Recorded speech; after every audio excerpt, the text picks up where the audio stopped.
Biarkanlah darah ini mengalir hingga aku menemui Robku, Paman. Lihatlah bidadari yang kuceritakan kepadamu. Ada di dekatku, dia menunggu rohku keluar. Dengarkanlah kata-katanya. Sayang, bersegeralah, aku rindu.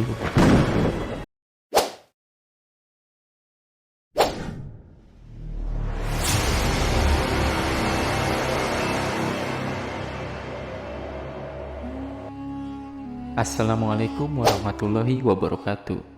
Sahabatku yang seiman, yang selalu dirahmati oleh Allah Subhanahu wa Ta'ala. Abu Qudamah adalah seorang yang hatinya dipenuhi kecintaan akan jihad fisabilillah. Tak pernah ia mendengar akan jihad fisabilillah atau adanya perang antara kaum muslimin dengan orang kafir, kecuali ia selalu ambil bagian untuk bertempur di pihak kaum muslimin. Suatu saat, Abu Qudamah singgah di kota Reka. Beliau ingin membeli unta untuk membawa persenjataan.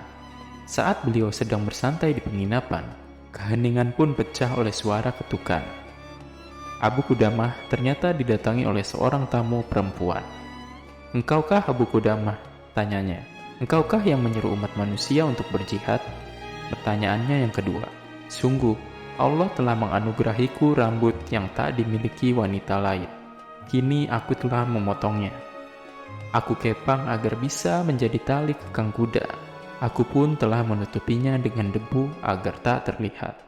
Aku berharap sekali agar engkau membawanya. Engkau gunakan saat menggempur musuh, saat jiwa kepahlawananmu merabung. Engkau gunakan bersamaan saat kau menghunus pedang, saat kau melepaskan anak panah, dan saat tombak kau genggam erat.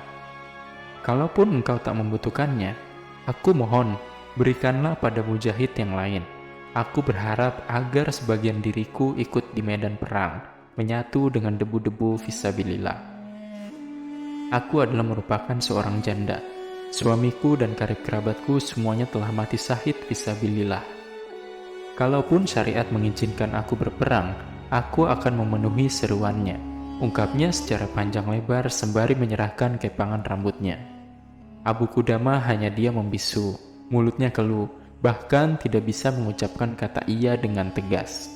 Abu Qudamah, walaupun suamiku terbunuh, tetapi ia telah mendidik seorang pemuda hebat.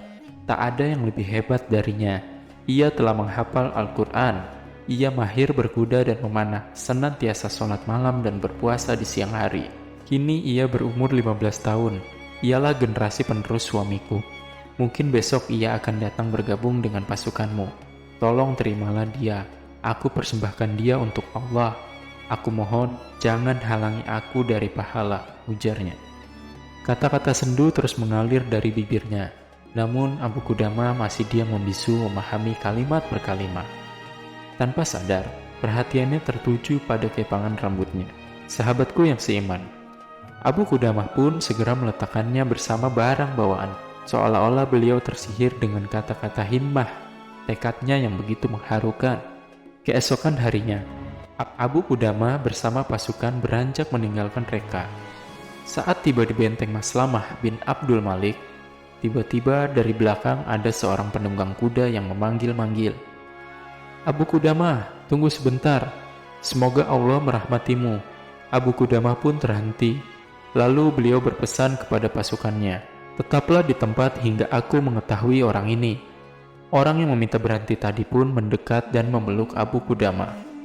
"Alhamdulillah, Allah memberiku kesempatan untuk menjadi pasukanmu. Sungguh, dia tidak ingin aku gagal," ucapnya. "Kawan, singkaplah kain penutup kepalamu dahulu," pinta Abu Qudamah. Ia pun menyingkapnya. Ternyata wajahnya bak bulan purnama. Terpancar darinya cahaya ketaatan. "Kawan, apakah engkau memiliki seorang abi?" tanyanya. "Justru aku keluar bersamamu hendak menuntut balas akan kematian abiku. Dia telah mati syahid.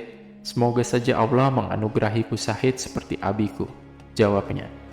"Lalu bagaimana dengan Umi? Mintalah restu darinya terlebih dahulu. Jika merestui, ayolah ikut berperang denganku. Namun jika tidak, kembalilah dan layanilah beliau. Sungguh baktimu lebih utama dibandingkan jihad. Memang, jannah itu adalah di bawah bayangan pedang, namun juga di bawah telapak kaki ibumu. Duhai Abu Qudamah, tidakkah engkau mengenaliku?" "Tidak," ucap Abu Qudamah. Aku putra pemilik titipan itu. Betapa cepatnya engkau melupakan titipan umiku, pemilik kepangan rambut itu.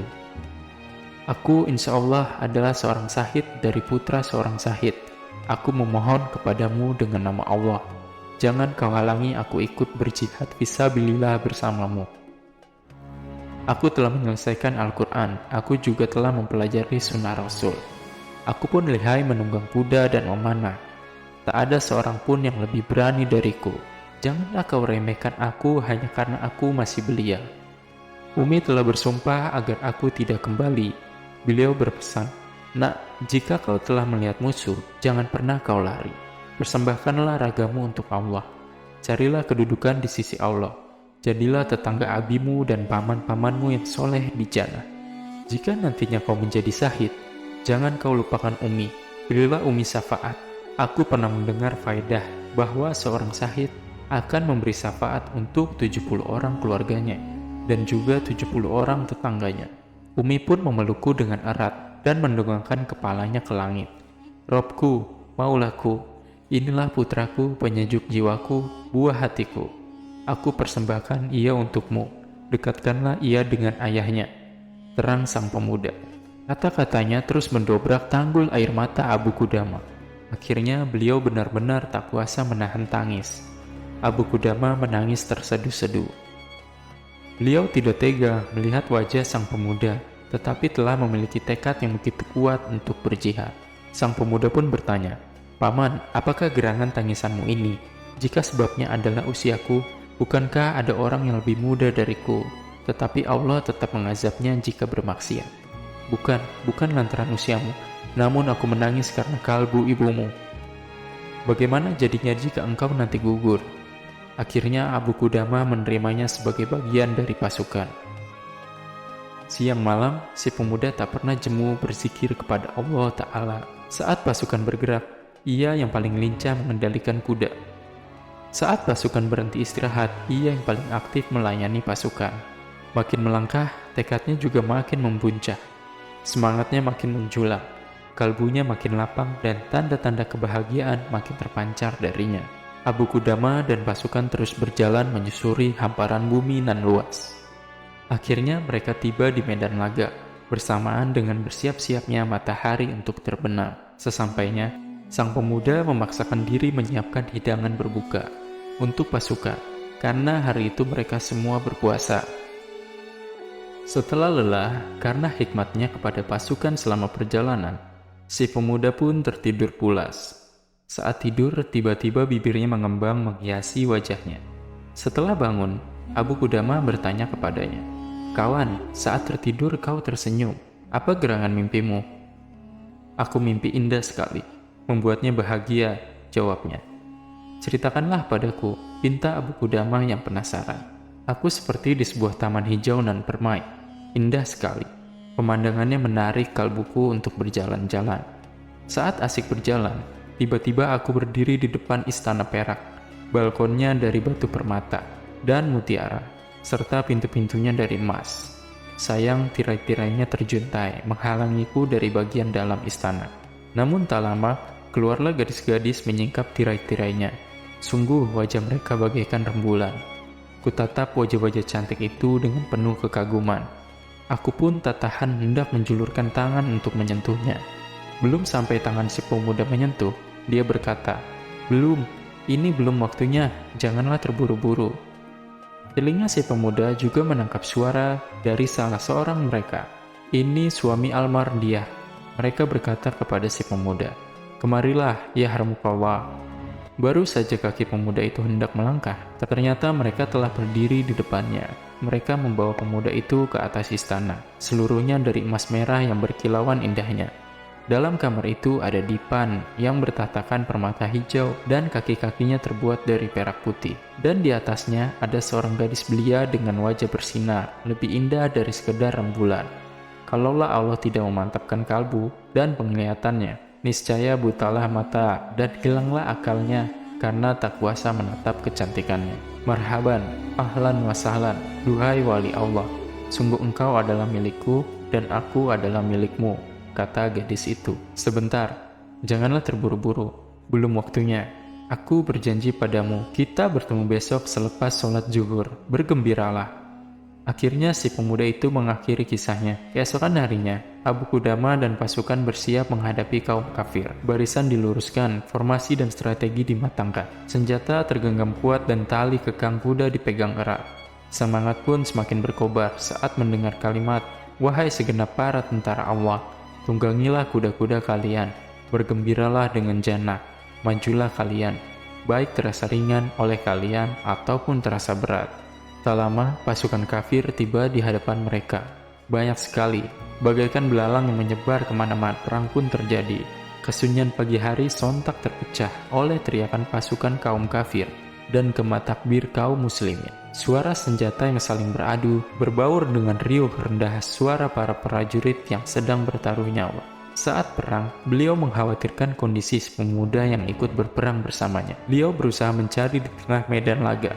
Ternyata si pemuda berada di barisan depan pasukan muslimin. Beliau pun segera menyusulnya di depan dan mengingatkan si pemuda untuk berbalik ke belakang. "Kawan, kau masih terlalu muda. Kau tak tahu betapa liciknya pertempuran. Kembalilah ke belakang," teriaknya. Namun pemuda itu menolak. Peperangan pun makin bergejolak. Dalam kancah pertempuran terdengarlah derap kaki kuda diiringi gemericik pedang dan hujan panah. Akhirnya perang pun usai. Abu Qudamah segera mencari si pemuda. Beliau berkeliling mengendarai kuda di sekitar kumpulan korban. Tiba-tiba Abu Qudamah mendengar suara lirik.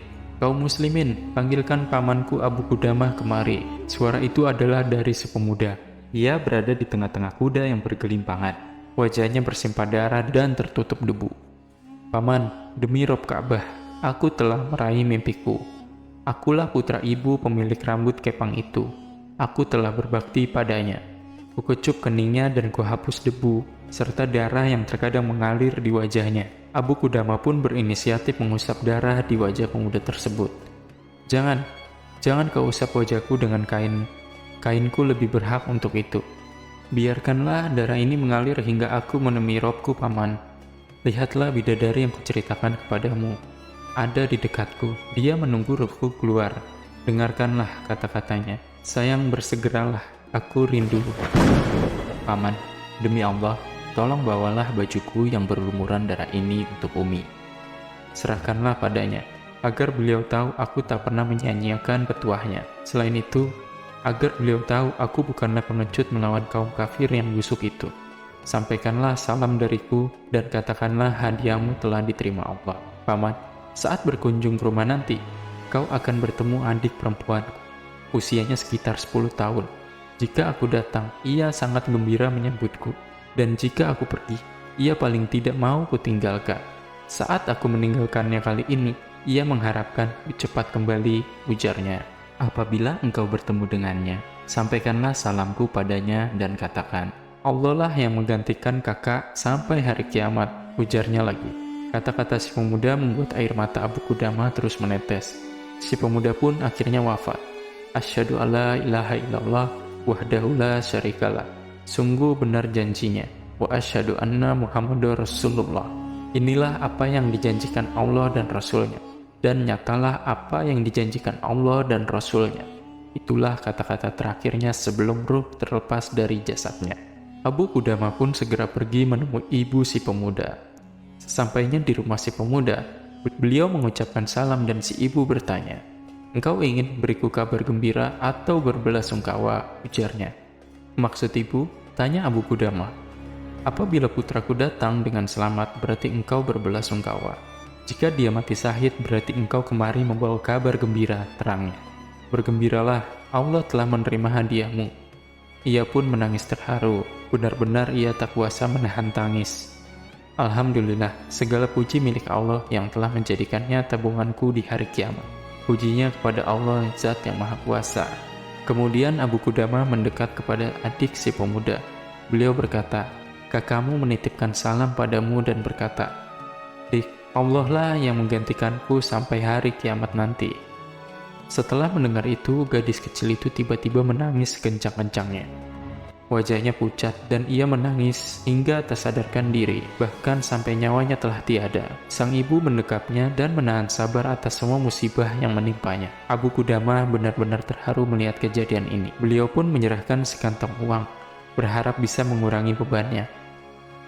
Abu Qudamah meninggalkan keluarga itu dengan kalbu yang penuh kekaguman, ketabahan sang ibu, sifat kesatria sang pemuda dan cinta gadis kecil itu kepada kakaknya. Sahabatku yang seiman, demikianlah kisah tentang Abu Qudamah dengan pengalaman jihadnya yang mengagumkan. Semoga kisah ini dapat menginspirasi kita untuk terus bertakwa kepada Allah Subhanahu wa Ta'ala. Amin ya Rabbal 'Alamin. Mohon maaf jika terdapat kesalahan pada informasi yang saya sampaikan. Wallahu a'lam bishawab. Wassalamualaikum warahmatullahi wabarakatuh.